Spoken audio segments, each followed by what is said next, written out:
안녕하세요. 오늘 여러분과 함께 깊이 파고들 주제는 바로 장기 이식, 마취, transplantation anesthesia입니다. 이게 전 세계적으로 이식 건수가 계속 늘고 있잖아요. 그러면서 저희 마취과 의사의 역할도 점점 더 중요해지는 것 같아요. 맞습니다. 특히 이제 키드니, 리버, 팬크레스 이식 같은 경우는요. 각각 다 다른 어려움이 있죠. 말기 장기 부전 상태, 그러니까 엔스테이지 디지즈 환자들의 그 복잡한 병태 생리를 잘 이해하고 관리하는 거. 이게 핵심입니다. 오늘 여러분, 그러니까 우리 의사 선생님들이나 의대생 여러분들이 꼭 기억하셔야 할 내용만 쏙쏙 뽑아서 아주 재밌고 확실하게 그렇게 전달해 드릴게요. 네, 좋습니다. 그럼 가장 흔하다는 키드니 트랜스플란트부터 시작해 볼까요? ESRD 환자분들, 이분들은 동반 질환이 정말 많다고 들었어요. 그렇죠. 특히 그 cardiovascular disease가 주요 사망 원인이라고 하니까 마취 관리가 더 까다로울 것 같은데요? 네, 맞아요. 고혈압은 기본이고 LVH, 심부전, 부정맥, 정말 거의 모든 심혈관계 문제가 따라온다고 보시면 됩니다. 그래서 마취할 때 가장 중요한 목표는요. 새로 들어갈 신장 있잖아요. 그 그래프트. 그 이식편으로 가는 혈류, 그러니까 perfusion pressure를 잘 유지시켜주는 거예요. 수술 전에 환자 평가할 때 볼륨 상태랑 K 플러스 수치 확인하는 건 기본 중에 기본이고요. 그리고 투석은 보통 수술 24시간 전에는 마치는 게 제일 좋습니다. 24시간 전? 네. 그럼 약물 선택도 정말 신중해야겠네요. 어떤 건 써도 되고 어떤 건 좀 피해야 하고. 약 하나 잘못 쓰면 정말 큰일 날 수도 있으니까요. 그렇죠. 예를 들면 흡입 마취제 중에 세보플로레인, 이게 컴파운드 A 생성이나 플로라이드 아이온 이슈가 있긴 한데 이론적으로요. 근데 실제 임상에서는 큰 문제 없다는 보고가 많아요. 그리고 오피오이드 같은 경우는 펜터닐이나 레미펜터닐 이런 약들이 액티브 메타볼라이트가 없어서 좀 안전하고요. 반대로 몰펜이나 미페리딘은 대사물이 쌓일 수 있어서 좀 피하는 게 좋죠. 그렇군요. 근이완제는요? 근이완제는 아트라큐리움이나 시사트라큐리움처럼 이제 호프맨 일리미네이션으로 분해되는 거, 그러니까 장기 기능이랑 상관없이 분해되는 게 선호되고요. 베큐로니움이나 로큐로니움은 작용 시간이 좀 길어질 수 있으니까 용량 조절에 신경 써야 합니다. 그리고 수가마덱스. 이것도 신기능 저하된 환자한테 쓰면 배설이 좀 늦어질 수 있다는 거 그것도 기억해야 하고요. 리플 퓨전 전에 CVP를 한 10에서 15mm 정도로 좀 높게 유지하는 게 그래프트 펑션에 중요하다고 하던데요. 네네. 충분한 볼륨 로딩. 이게 핵심입니다. 새 신장이 딱 들어가서 일을 시작하려면 충분한 혈액 공급이 필수적이거든요. 필요하면 매니톨이나 피로스마이드 같은 이뇨제를 써서 소변이 잘 나오도록 도와줄 수도 있고요. 자, 다음은 리버 트랜스플란트.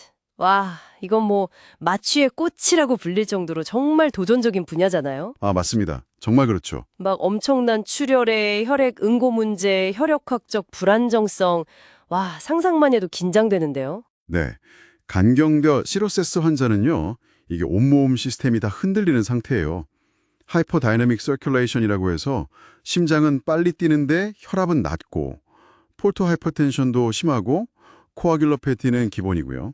또 간 기능 부전 때문에 폐, HPS, 신장, HRS, 뇌, HE까지 다 영향을 받죠.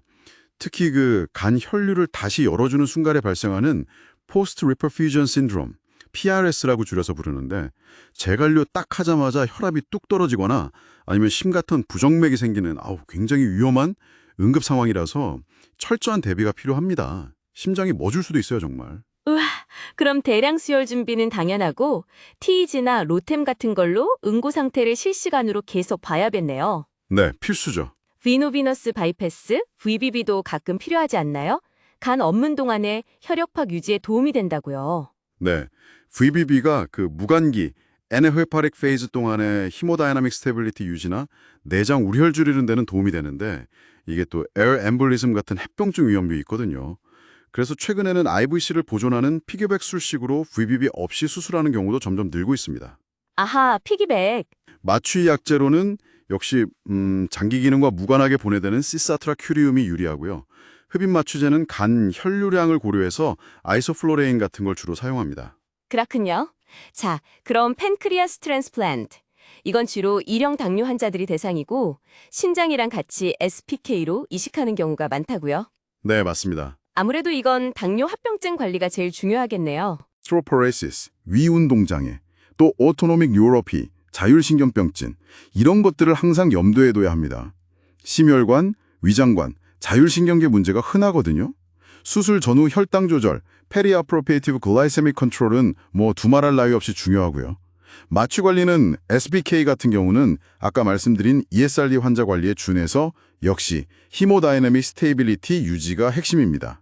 네, 이렇게 이식받는 환자 관리도 정말 중요하지만 사실 이식 수술이 가능하려면 장기 기증자가 있어야 하잖아요. 특히 뇌사 기증자, D&D 관리, 이게 이식 결과에 큰 영향을 미친다고 들었어요. 그 유명한 Rule of 100라는 것도 있고요. 아, 정확합니다.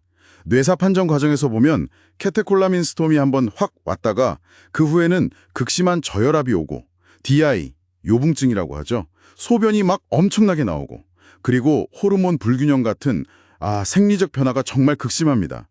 그래서 이식될 장기 기능을 최대한 좋게 유지하기 위한 아주 적극적인 관리가 필수적인 거죠. 룰 오브 100는 기억하기 쉬운 일종의 관리 목표치인데요. 예를 들면 수축기혈압, SBP는 100 이상, PaO2 100 이상, 시간당 소변량도 100ml 이상 뭐 이런 식으로 유지하는 겁니다. 아, 기억하기 쉽네요. 100. 네.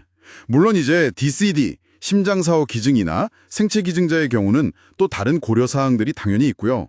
특히 생체간 기증자 수술, LDLT는요. 건강한 기증자의 안전, 이게 무엇보다 최우선이라는 점. 이건 절대 잊으면 안 됩니다. 와, 정말 복잡하면서도 하나하나 너무 중요한 내용들이네요. 이식 마취라는 게 단순히 환자를 재우는 걸 넘어서 정말 급격한 생리적 변화 속에서 환자의 생명이랑 또 새로운 장기의 기능을 지키는 최전선의 수호자 같은 역할인 것 같습니다. 맞습니다.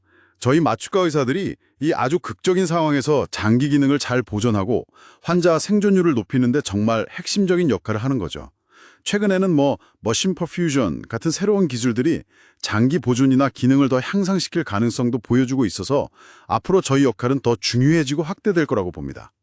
장기 하나하나를 정말 최상의 상태로 다음 생명에게 잘 이어주는 이 과정, 정말 매력적이지 않나요?